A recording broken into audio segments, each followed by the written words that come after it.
بسم الله الرحمن الرحيم سبح اسم ربك الأعلى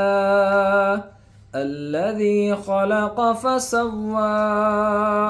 والذي قدر فهدى والذي أخرج المرعى فجعله غثاء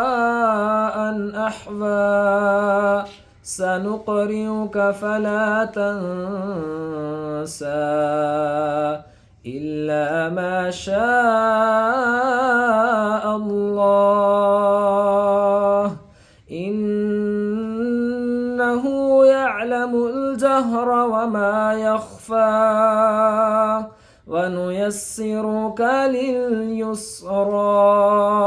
فذكر إن نفعت الذكرى سيذكر من يخشى ويتجنبها الأشقى الذي يصلى النار الكبرى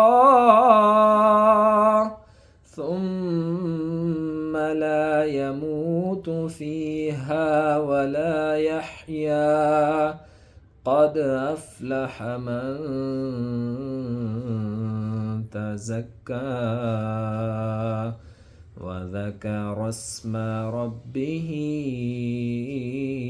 فصلى بل تؤثرون الحياة الدنيا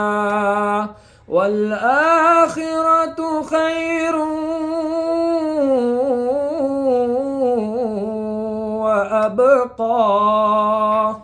إن هذا لفي الصحف الأولى